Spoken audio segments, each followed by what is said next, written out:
नमस्कार, रामकृष्ण हरी। आज एक महिन्यानंतर जवळपास मी आपल्याबरोबर मनोज जरांगे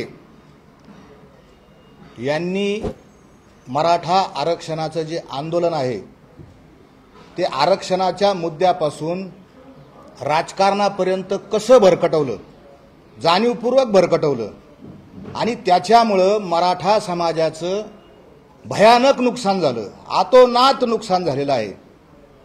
आणि म्हणून या मुद्द्यावर मी बोलण्याकरता आलो आहे। मी मराठा आहे। 2006 सालापासून मराठा आरक्षण आणि इतर शेतकऱ्यांच्या मुद्द्यावर लढाई लढतो। मी मराठा समाजाच्या विरोधात नाही, आरक्षणाच्या विरोधात नाही।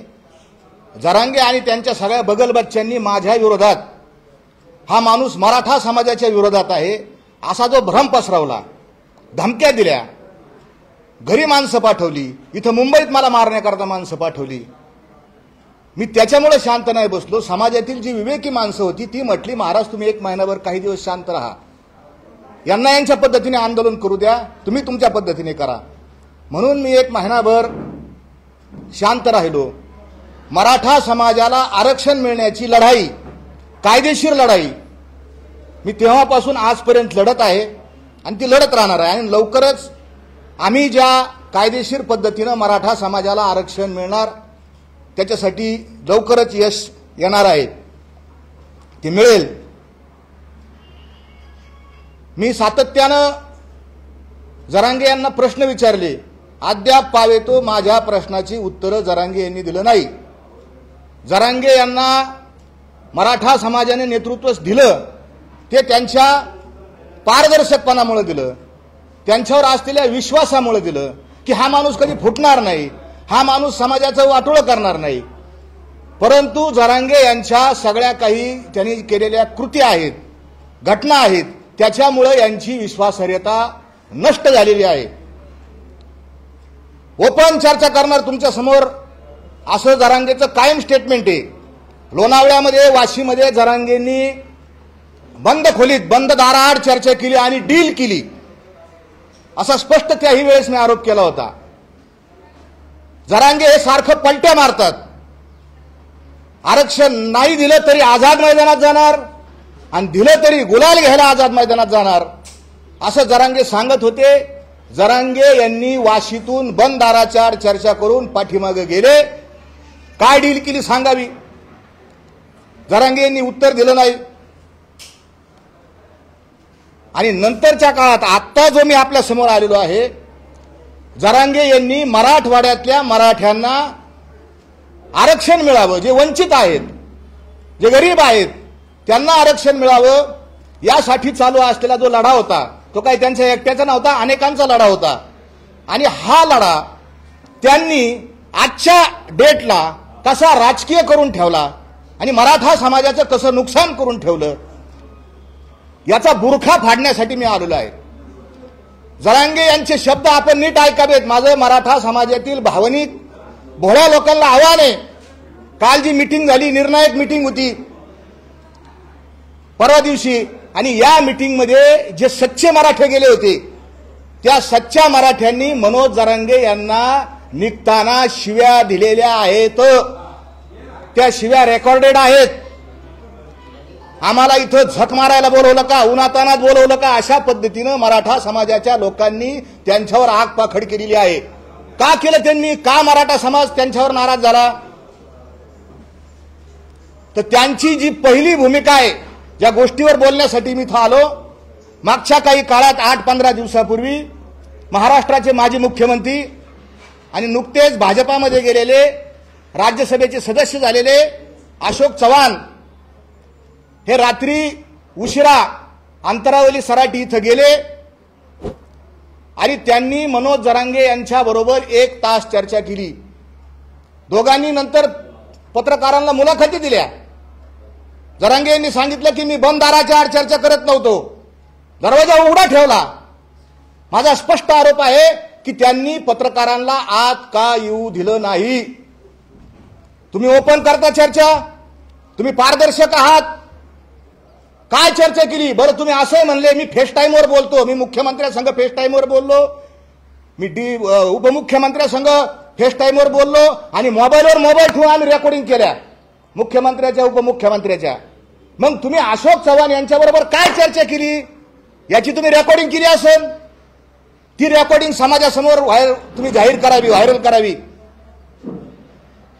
जरांगे म्हणतात समाज माझा मायबाप आहे, मी समाजाच्या पुढे एक शब्द जात नाही, समाजाचंच मी ऐकतो, समाज मला सांगन तसं मी करतो। मग समाजानं निर्णय घेतला होता की प्रत्येक मतदारसंघामध्ये 1000 फॉर्म भरून ही निवडणूक ईव्हीएम वरून बॅलेट पेपरवर आणायची, हा जिल्हा पातळीवर प्रत्येक समाजाने निर्णय घेतला होता। मग हा निर्णय जरांगे यांनी कालच्या अंतरावली सराटी येथील मीटिंगमध्ये बदलला। का बदलला? समाज म्हणत होता असं करू, तुम्ही नाही बदलला। आणि का बदलला माहिती आहे का? तर हे जे माजी मुख्यमंत्री अशोक चव्हाण त्यांच्याकडे गेले, बंद खोलीत त्यांनी चर्चा केली आणि त्यांनी हा निर्णय डील करून बदललेला आहे असा माझा त्यांच्यावर आरोप आहे। काय डील केली तुम्ही? का निर्णय हा बदलला? मराठा समाज फॉर्म भरायला तयार होता, तुम्ही का बदलला? निर्णायक मीटिंग होती, काय निर्णय घेतला तुम्ही? खपाखपा मतदान करा। खपाखपा? कोणला खपाखपा मतदान करायचं? काहीच नाही। काही लोकांनी अक्षरशः ती मीटिंग उधळून लावलेली आहे। आपल्या सगळ्या मीडियावरती लोक उठले, जरांगे यांचं समाज आता ऐकत नाही। जे लोक तिथं लाभार्थी म्हणून गोळा झाले, ज्यांना काहीतरी फायदा राजकारणातला पाहिजे, ते लोक फक्त आज त्यांच्या पाठीमागे उभा आहेत। सगळा भोळा भाबडा माझा मराठा समाज हा जरांगे यांच्यापासून यांच्या सगळ्या कार्यपद्धतीवर नाराज होऊन त्यांना आता बोलत आहे। मुळातच मनोज जरांगे यांची लढाई ही गोरगरीब गरजवंत मराठ्यांच्या लेकरा बाळासाठी नव्हती। कोणासाठी जरांगे लढत होते? तर ज्यांना गावात ओबीसीच्या कोठ्यातून सरपंच व्हायचं होतं, ज्यांना ओबीसीच्या कोठ्यातून जिल्हा परिषद पंचायत समिती नगरसेवक व्हायचं होतं, अशा गावातल्या 4-10 लोकांसाठी मनोज जरांगे यांची लढाई होती। मनोज जरांगे यांची लढाई ही राजकीय होती, ही गरजवंत गरीब मराठ्यांच्या लेकरा बाळासाठी नव्हती आणि असणारही नाही। काल त्यांनी जे त्या मीटिंगमध्ये जाहीर केलं की आता प्रत्येक मतदारसंघात आम्ही एक मराठ्याचा उमेदवार देणार आणि तुम्ही गावोगाव जा आणि ते उमेदवार ठरवा, गावगाव मिटिंगा घ्या। ह्या मनोज जरांगेंनी मराठा समाजाचं एवढं अतोनात नुकसान केलंय। यांनी मराठा आणि ओबीसींच्या भांडणं लावलेत, मनात द्वेष तयार केला। हा द्वेष लवकर भरून येणार नाही। लायकी शब्द काढून बाबासाहेबांच्या अनुयायाला यांनी दुखवलं। आदिवासींच्या आरक्षणामध्ये नसताना डोकं घालून आदिवासींना यांनी दुखवलं। यांनी अनेक जाती, फडणवीसांची जात काढून त्यांनाही दुखवलं। शत्रू तयार करायचं काम हा माणूस करतोय। काय फायदा झाला? काय मिळालं? मराठा तरुणांवर गुन्हे दाखल झाले, हे आंदोलनाचं फलित आहे। काय मिळालं? द्वेष तयार झाला, गावागावात भांडणं लागले। पिठाच्या गिरणीवर सुद्धा लोक दळायला जात नाही। ह्या गिरणी ओबीसीची आहे ना, इकडे जायचं नाही, ही मराठ्याची गिरणी नाही, इतक्या खालीपर्यंत हे विष पसरलं गेलेलं आहे। म्हणून मराठा समाज त्यानं चुकीच्या पद्धतीनं जाऊ नये यासाठी आम्ही या ठिकाणी एकत्र आलोय। 30 तारखेला आता मनोज जरांगे तिकीट वाटप करणार आहेत। 17 ते 18 मतदारसंघात एक अपक्ष उमेदवार देणार आहेत। कोणाचा फायदा होणार याच्यातून? कोणी सांगितलं तुम्हाला एक उमेदवार द्या? काय डील झाली तुमची? तुम्हाला अशोक चव्हाण साहेबांनी सांगितलं का तुम्ही एक उमेदवार द्या? मग त्या एक उमेदवाराच्या मागे मराठा समाज राहिला तर कोणाचा फायदा होतो? ही त्यांची पहिली डील। आणि आता त्यांची दुसरी डील चालू आहे अंधारात। महाविकास आघाडी संघ मी आता अपक्ष उमेदवार उभा करणार नाही, मी हे सगळे उमेदवार खाली बसवतो, अशी त्यांची चर्चा। आणि 30 तारखेला ते सांगणार की आता मी अपक्ष देणार नाही. हा फक्त माणूस हा डील करतोय आणि हे सांगण्यासाठी आम्ही याच्याकडे आलो. 1000 फॉर्म भरा हा निर्णय त्यांचाच. ह्या माणसाकडे फॉर्म भरायचं मॅनेजमेंट नाही, कुठलंही नियोजन ह्या माणसाकडे नाही. काल एवढ्या मोठ्या संख्येत लोक तिथं आले, मांडव किती टाकावा याची सुद्धा ह्या माणसाला अक्कल नाही. अक्कल नाही. या माणसाला राजकारणातलं कायद्यातलं काही कळत नाही, काडीची अक्कल नाही. हे मागच्याच वेळेस म्हटलो आणि त्यांनी माझ्यावर डिफॉर्मेशनची केस करावा. मी कोर्टातून सिद्ध करून देईन की ह्या माणसाला कायद्यातली राजकारणातली अक्कल नाही. कोर्टातून सिद्ध करून देईन. हा बेअक्कल माणूस आहे आणि अशा बेअक्कल माणसाच्या बरोबर समाजानं जाता कामा नये म्हणून मी शेवटपर्यंत बोलत राहणार.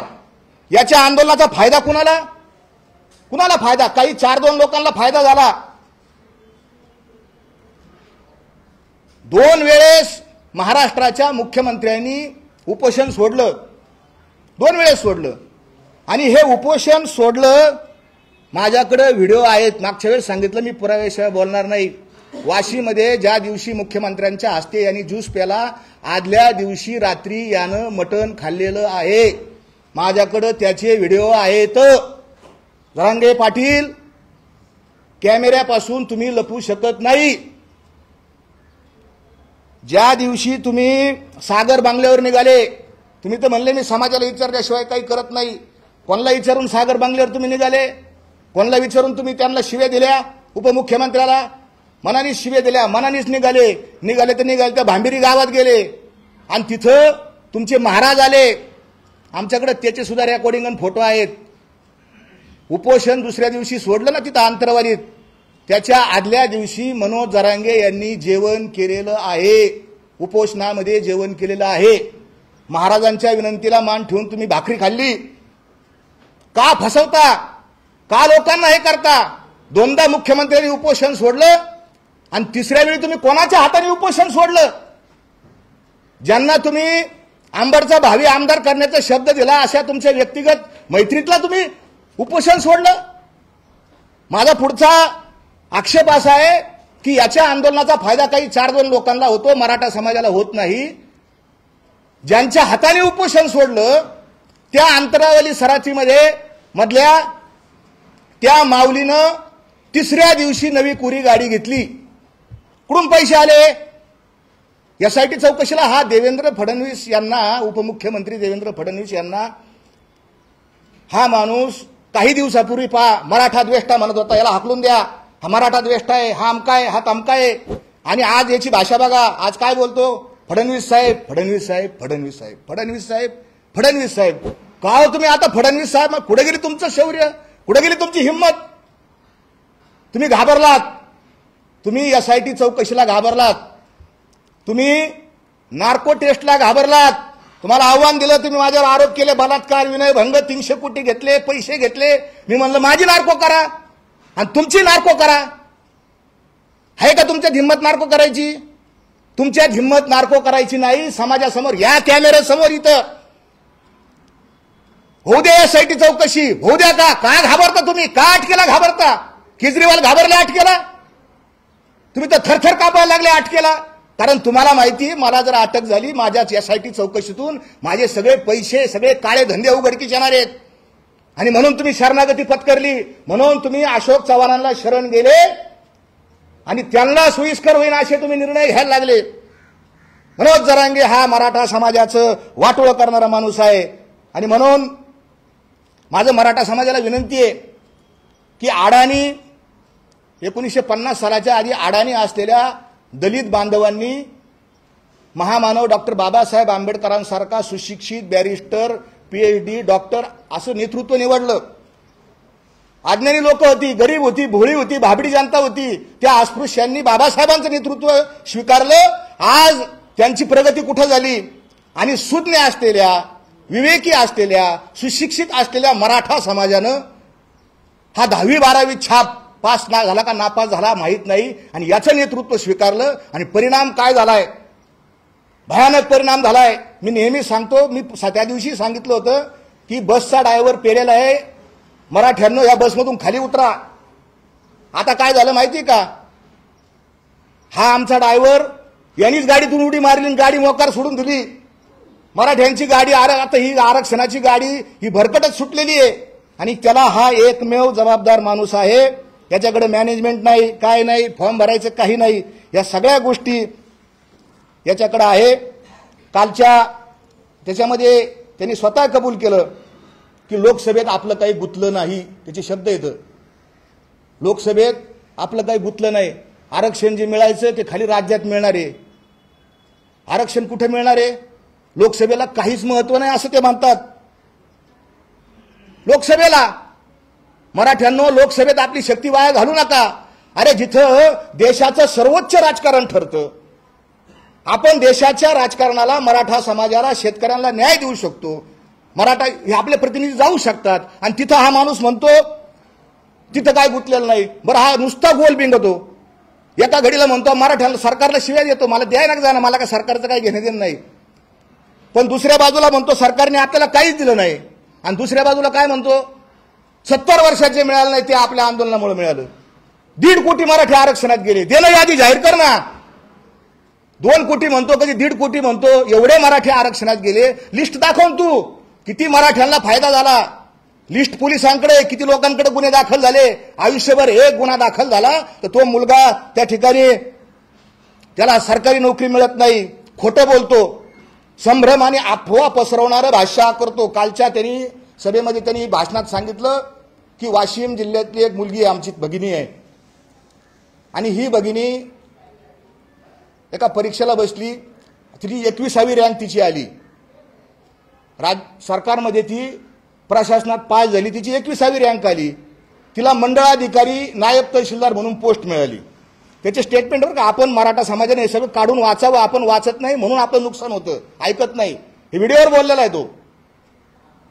माझं ती मुलगी 21वी आली, मंडळाधिकारी होणार होती आणि तिला आपल्या आंदोलनामुळे तिला कुणबीचं सर्टिफिकेट सापडलं आणि काय चमत्कार झाला, तिची 2री रँक आली आणि ती कलेक्टर झाली. इतका कुठं मूर्खपणा असतो का? मंडळाधिकाऱ्याची डायरेक्ट कलेक्टर, IAS दर्जा. हा माणूस मराठा समाजाला इतके भ्रामक स्वप्न दाखवतो आणि त्याच्यातून याची अधोगती हा समाजाची करणार आहे. यानं डील केलेली आहे, यानं सिटिंग केलेली आहे आणि ती सिटिंग समाजाच्या लक्षात यावी म्हणून आज आम्ही या ठिकाणी आलेलो आहे. सगळे सोयरे 3 महिन्यापासून हे महाशय नुसते टाहो फोडतायत. सगळे सोयऱ्याला आरक्षण मिळालं पाहिजे म्हणून मी शेवटची प्रेस घेतली. म्हणलं तुमचं श्रेय तुम्हाला, सगळे सोयरे श्रेय तुम्हाला. त्याच्या लक्षात आलं की आपण ट्रॅपमध्ये फसलोय. कोणत्या ट्रॅपमध्ये? आपणच शब्द सगळे सोयरे हा शब्द कुणी आणला? सगळ्या सोयऱ्यांना आरक्षण मिळावं हा कुणी आणला? हा मनोज जरांगे यांचा शब्द आहे. आणि कालच्या मीटिंगमध्ये काय म्हणले माहिती की ते सगळे सोयरे हा शब्द न्यायाधीशांचा आहे. नीट ऐका, आपण सगळे सोयरे हा शब्द न्यायाधीशांचा. अरे सगळे सोयरे तू आणलं बाबा, तू सगळ्या सोयऱ्याला आरक्षण दे. न्यायाधीशावर का ढकलतो? न्यायाधीश तर बिचारे प्रयत्न करत होते संविधानिक कायदेशीर मार्गाने ओबीसीला काही धक्का न लागता, कोणाला त्रास न होता ते सगळे न्यायाधीश, ते सगळे अभ्यासक प्रयत्न करत होते.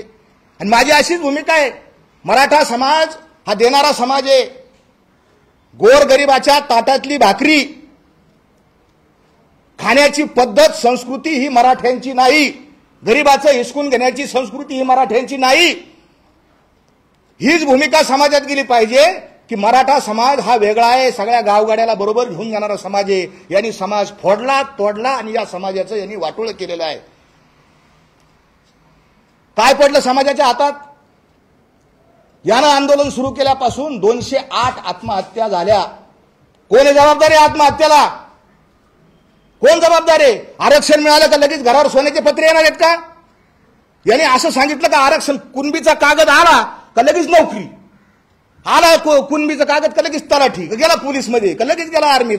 अरे इतकं सोपं आहे का? ज्यांना आरक्षण मिळालं त्यांचं 208 आत्महत्या झाल्या. अजूनही मुलं करतात. आमचं एक नातेवाईक आहे आष्टीमधला, शिरी गावातला, बीड जिल्ह्यातल्या, त्या तरुण पोरांनी आत्महत्या केली. घरचे ढाय मोकळून कोणी गेलं नाही तिथं. नातेवाईक गेले, काही गावातले 2-4 जण. कोण याला जबाबदार आहे? तर सगळ्या या समाजाला माझी विनंती आहे, भावनिक होऊ नका. हा काय म्हणतो कालच्या भाषणात याच्या त्याच्या डोक्यावर हात ठेवायला शिका, याची स्टेटमेंट आहे कालच्या सभेत. तुम्हाला समजत नाही डोक्यावर हात ठेवायला शिका. तू कोणाच्या डोक्यावर हात ठेवले? तू घडीत भाजपच्या डोक्यावर हात ठेवतो, घडीत बारामतीच्या डोक्यावर हात ठेवतो, घडीत त्याच्या डोक्यावर हात ठेवतो. कोणाकोणाचे तू कोणाच्या डोक्यावर हात ठेवले तू सांग आम्हाला.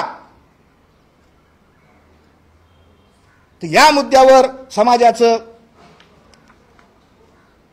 जाऊ नये म्हणून, समाजाचं नुकसान होऊ नये म्हणून आम्ही आलो. पूर्वी मराठा क्रांती मोर्चा हा सामूहिक निर्णय घेत होता. समन्वयक असतील, हे असतील, आणि मराठा क्रांती मोर्चाच्या निमित्तानं सारथीसारखी संस्था निर्माण झाली. हे त्याचं फलित आहे. अण्णासाहेब पाटील महामंडळाचं पुनरुज्जीवन झालं. सामूहिक निर्णय. वसतिगृह शिक्षणामध्ये मुलांना मुलींना सवलती मिळाल्या, फीमध्ये सवलत मिळाली, नोकर भरती झाली. हे मराठा क्रांती मोर्चाचं फलित आहे. एक दोन त्या समन्वयक पण नालायक लोक निघाले, त्याच्यात काही शंका नाही. असतातच पाची बोटं हाताला सारखी असत नाहीत. पण मिळालं काय आणि ह्यांच्या ह्याच्यातून मिळालं काय? तर उद्याच्या 30 तारखेला मराठवाडा आरक्षण चळवळ उद्याच्या 30 तारखेला तिकीट वाटप जाहीर करणार आहे. मनोज जरांगे यांनी सगळ्या जातीत भांडणं लावली, धर्मात भांडणं लावली, आणि आता मनोज जरांगे हे गावागावात भांडणं लावणार. त्या दिवशी त्यांनी काय सांगितलं? गावागावात जा, तुम्ही तर थांबू नका, निघा निघा, असंच बोलत होते. लोकांनी ती सभा उधळून लावली. ऐकलंच नाही जरांगेंचं. जा म्हणला गावाकडं, आणि गावाकडे जाऊन काय करा? गावच्या मंदिरात बैठक घ्या, सगळे मराठी गोळा करा आणि तुम्ही उमेदवार ठरवा. अरे इथं ग्रामपंचायतीच्या निवडणुकीत भाऊ भावाचं ऐकत नाही ना, आम्ही लोकसभेचा उमेदवार आणि गावाच्या मारुतीच्या मंदिरात ठरवायचं. काय होणार? मिटिंग झाल्यावर ग्रामसभेच्या मिटिंगा होतात, ह्या मिटिंगा होतात, काय होतं? भांडणं मारामाऱ्या. यांनी ओबीसी मराठ्यात भांडणं लावले, आदिवासी मराठ्यात भांडणं लावले, शेड्यूल कास्ट आणि मराठ्यात भांडणं लावले. आता हा मराठ्यात गावागावात भांडणं एकामेकाचे डोके फोडायला लागणार. तर याच्यासाठी समाजानं जागृत होऊन बोलणं गरजेचं आहे. यानं डील केली, याच्यापासून सावध राहा. अशोक चव्हाणांबरोबर तुम्ही काय बोलले हे तुम्ही समाज माध्यमांसमोर जाहीर करा, नाही तर तुम्ही नार्को टेस्टला तयार व्हा. आणि आता पुढची जी तुमची डील चालू आहे महाविकास आघाडी बरोबर, की अपक्ष उमेदवार मी देणार नाही, मी बरोबर थांबितो, ती डील काय आहे ते तुम्ही जाहीर करा. यासाठी मी इथं आलेलो आहे, समाजाला जागृत करण्यासाठी.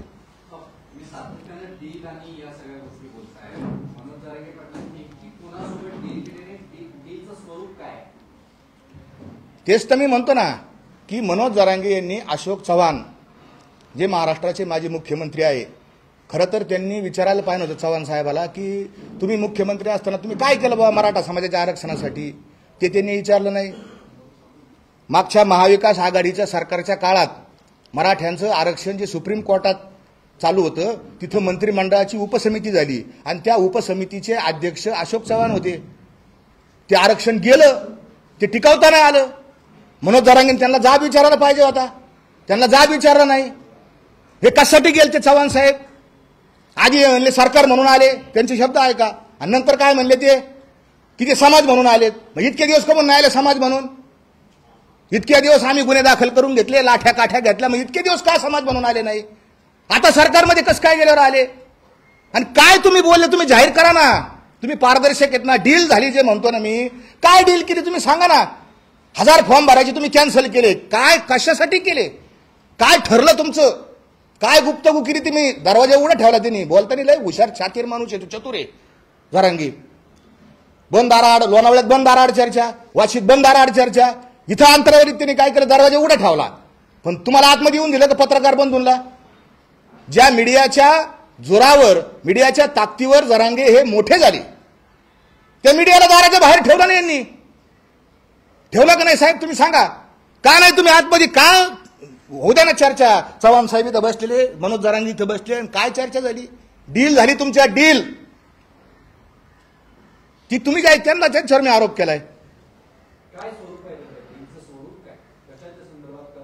तुम्ही म्हणता की 1000 फॉर्म बनणार होते, ते मागे येते, आता अशोकपणे भाजप सोबत आहे. डीलचं स्वरूप काय?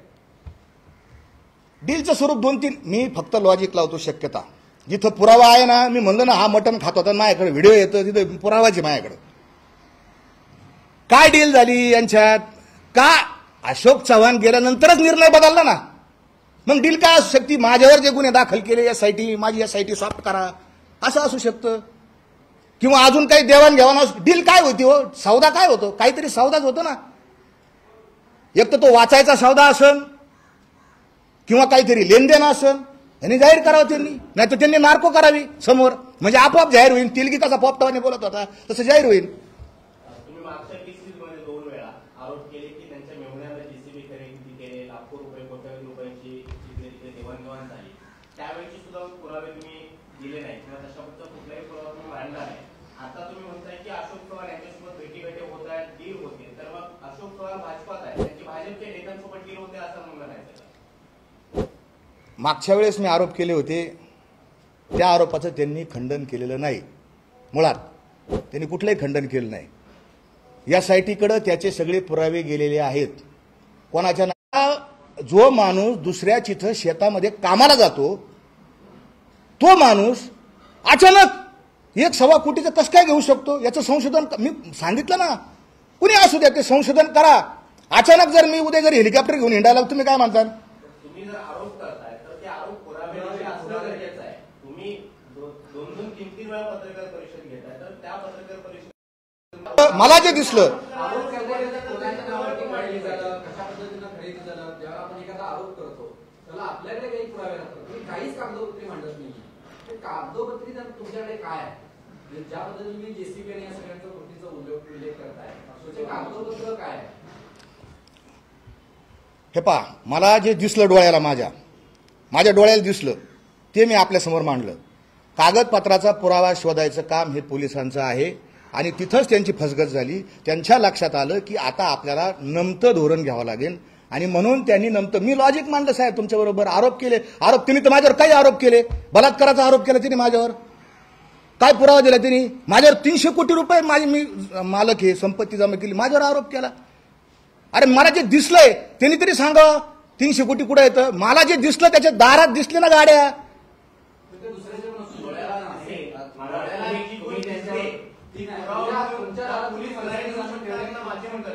माझं म्हणणं आहे की पोलिसांनी त्याचा शोध घ्यावा आणि ती घेतायत शोध, बस. तुम्ही आज मटण खाल्ल्याचा आरोप केला, तर काही व्हिडिओ आज दाखवू शकता, तो एक पुरावा आहे म्हणतात तुम्ही. हा, त्यांनी इन्कार करा, मी दाखवतो.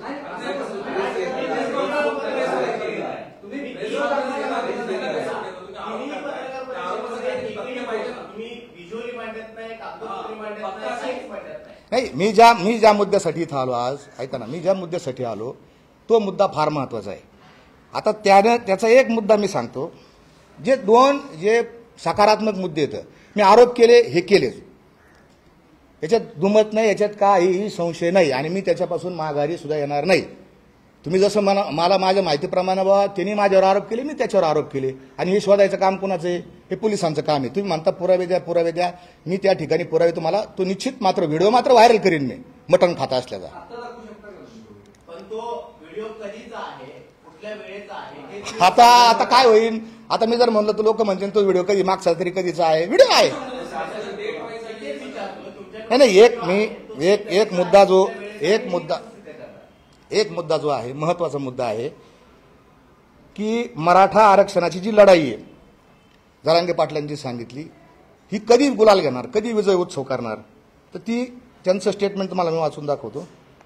या कायद्याच्या मार्फत हे जो कायदा काल बनलाय, अधिसूचना निघाल्या, याची अंमलबजावणी झाल्याच्या नंतर आणि याच्या मार्फत ज्याची नोंद मिळाली त्याच्या सोयऱ्याला एक प्रमाणपत्र मिळालं की मग विजयी सभा घेणार. जाहीर सभेचं काय?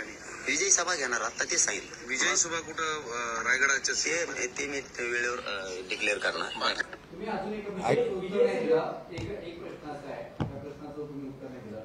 तुम्ही म्हणतात की अशोकराव चव्हाण यांच्यासोबत जी डील झाली, त्याचा अर्थ ही डील भाजपसोबत झाली का? त्या प्रश्नाचं तुम्ही स्पेसिफिक उत्तर. अशोक चव्हाण हे पहा, ज्यावेळी महाविकास आघाडीमध्ये होते त्यावेळी मतभेद होते, त्यांच्यावरती मराठा समाजातील काही लोकांनी आरोप सुद्धा केले होते की त्यांनी व्यवस्थित बाजू सुप्रीम कोर्टामध्ये मांडली नाही, म्हणून सुप्रीम कोर्टात आरक्षण टिकलं नाही. आता त्याच गोष्टीसाठी अशोक चव्हाणला तुम्ही जबाबदार धरताय का?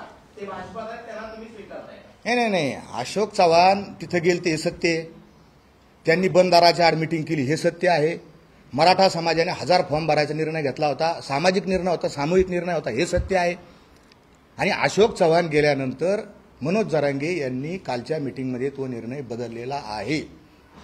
दुसरं सत्य काय आहे की अशोक चव्हाण आणि मनोज जरांगे यांची काय चर्चा झाली 1 तासभर, ही चर्चा रेकॉर्डवर नाही.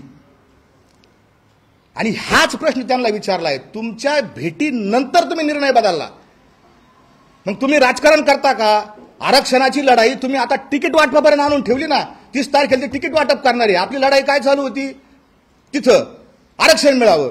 आणि आता 30 तारखेला तुम्ही तिकीट वाटप करणारे, हे कुठं चाललंय हे सांगण्याकरता आलोय मी. पण अशोक चव्हाण सध्या भाजपात आहे. पण अशोक चव्हाण जर भेटायला गेले असतील तर ते त्यांच्यासाठी किंवा त्यांच्या वरिष्ठांच्या सांगण्याप्रमाणे किंवा नेत्यांच्या सांगण्याप्रमाणे गेले असतील, याचा तोटा मग कोणाला होतोय? भाजपला. हे नाही, हे समाजाने ठरवावं कोणाला ह्या जरांगे यांच्या भूमिकेचा तोटा आणि फायदा कोणाला होतो हे समाजाने ठरवावं. तुम्ही अशोक चव्हाण यांच्या भेटीनंतर जरांगेंनी निर्णय बदलला, तर अशोक चव्हाण यांना त्यांच्या भेटीसाठी पाठवण्यातलं नेमकं कोण जबाबदार आहे आणि याचा तोटा खरंच भाजपला होईल म्हणून अशोक चव्हाण. मला असं वाटतं की हे प्रश्न आपण अशोक चव्हाण साहेबांना विचारायला पाहिजे होते. हा आम्ही अशोक चव्हाणांना सुद्धा विचारू. हा तुम्ही ज्या पद्धतीने मागणं मांडताय, तसं ही डील भाजपसोबत आहे असं म्हणायचं का? अशोक चव्हाण आता भाजपमध्ये आहेत म्हणून. हे पहा, जरांगेंच्या जे 1000 उमेदवार अर्ज भरण्याचा जो काही निर्णय घेतला होता, सामूहिक निर्णय, हा. त्या निर्णयाचा तोटा भाजपला होणार होता का? आणि म्हणून अशोक चव्हाण जरांगेंना भेटायला गेले होते. स्पष्ट उत्तर द्या. निश्चितच मला असं वाटतं भाजपला तोटा होईल. होणार होता. जरांगे यांच्या भूमिकेमुळे आता साहजिक फायदा होऊ शकतो. जरांगेंनी फायदाच केला ना भाजपचा. सगळेच्या सगळे ओबीसी जरांगेंनी भाजपच्या तिकडे नेऊन घातले ना, शिव्या देऊन देऊन, द्वेष करून करून सगळे ओबीसी तिकडे गेले. जे गावगाडा चालू होता हातवाटा नाही का? पुढे आता आमच म्हणतो की आम्ही एकत्र येतो ना, आम्ही असं येईल तसं, काही एकत्र राहिलं नाही. सगळे ओबीसी त्यांनी तिकडे नेऊन घातलेले येतं, नुकसान केलं त्यांनी समाजाचं. आणि मी तथ्य ठेवलेत आपल्या समोर. म्हणजे जरांगे महाविकास आघाडीच्या विरोधात. अहो हा माणूस, ह्या माणसाला मी आधी सांगितलं, ह्या माणसाला आपण केलेल्या कृतीचे काय परिणाम होतात याची काहीच अक्कल नाही. हा कवाय पलटी मारतो, कधी इकडून कधी तिकडून, कधी इकडून कधी तिकडून. हा माझा आक्षेप आहे, हेच सांगण्यासाठी मी आलोय. तुमचे सहकारी आळेकर यांचा एक फोन कॉल व्हायरल झालाय, त्याच्यामध्ये तुम्ही आळेकर हा त्यांचा एक फोन कॉल व्हायरल झालाय, ऑडिओ क्लिप. हा. तुम्ही लोकांची दिशाभूल करताय असा त्याने आरोप केला. नाही काय झालं, हे पहा त्यांचे जे समर्थक आहेत, तुम्ही आताही वाळेकरांना आताही फोन करून विचारू शकता, काही हरकत नाही. मी त्यांच्याशी त्याच्यानंतर बोललो. त्यांनी मला सांगितलं की ती रेकॉर्डिंग माझी नाहीच आहे, असं त्यांनी मला सांगितलं. माझ्याकडे रेकॉर्ड येते. त्यांनी ती नाकारली पहिली गोष्ट. आणि मला त्यांनी सांगितलं की तुमच्यावर काय आरोप करू, जरांगेमुळं आमचं नुकसान झालंय. आम्ही 5 वर्षाची शिक्षा आम्हाला लागली. कोणामुळे लागली? बारस्कर महाराजांमुळे नाही लागली. वाळेकरला शिक्षा लागली नाही, खुनेंना शिक्षा नाही लागली, त्यांच्यामुळे लागलेली शिक्षा. आणि ते येऊन तुमच्या समोर बोललेले आहेत, तुमच्या समोर बोललेत. दबाव असं तुम्हाला कळलं असतं ना, दबावातून केलं का काय केलं. बरं, मी तिथं नाही उपस्थित. हा, मला निश्चित माहिती होतं. आणि मी त्याला एवढं सांगितलं की खरं असन, सत्य असन तर तुम्ही बोललं पाहिजे, समाज माध्यमासमोर येऊन बोललं पाहिजे. आणि ते आले आणि इथं बोलले प्रेसमध्ये. वाळेकरांची ती रेकॉर्डिंग तुमच्याकडे आहे? ती रेकॉर्डिंग माझी नाही म्हणता आहे ना, ती समोर आणू शकता का? आता नाही आहे, म्हणलेले आहेत ते वाळेकर, बिलकुल म्हणलेले आहेत. ठीक आहे. पुढच्या तुम्ही जेसीबी आणि पुढच्या वेळेस मी आमची लढाई चालू आहे. पुढच्या वेळेस हे आत्ता हे राहिलं परत तुमचं ऐकून, हेच महत्वाचं होतं. पुढच्या वेळेस हे काय म्हणलेले ऐका, परत एकदा ऐका.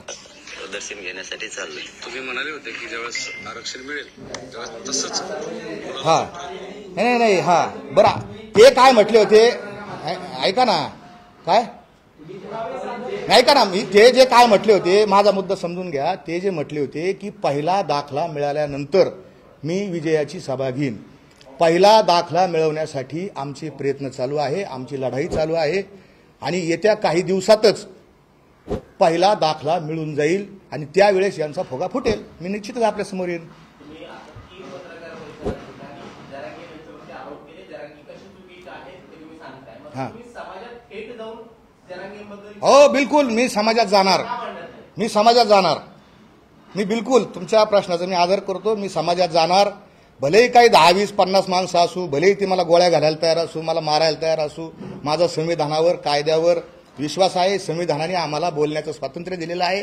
आम्ही बोलू शकतो. कुणीही कोणाची मुस्कटदाबी करू शकत नाही. मला जे सत्य गवसलं ते मी समाजासमोर जाऊन निश्चित मांडणार. तुम्ही कोर टीम मध्ये होतात याआधी असं तुम्ही म्हणाला होता. तुम्ही खरंच कोर टीम मध्ये होतात की सरकार आणि जरांगेंची जी काही कोर टीम होती त्याच्यामध्ये दुवा होण्याचं काम करत होता? कोर टीममध्ये मी होतो आणि निश्चितच त्या प्रशासनाकडे जातही होतो. मी दुवा साधण्याचं काम म्हणता येणार नाही, पण काही त्या सगळे सोयरे जे ड्राफ्ट असन, काही असन शासन निर्णय, त्याच्यामध्ये काही योग्य अयोग्य करण्यासाठी आम्ही जात होतो.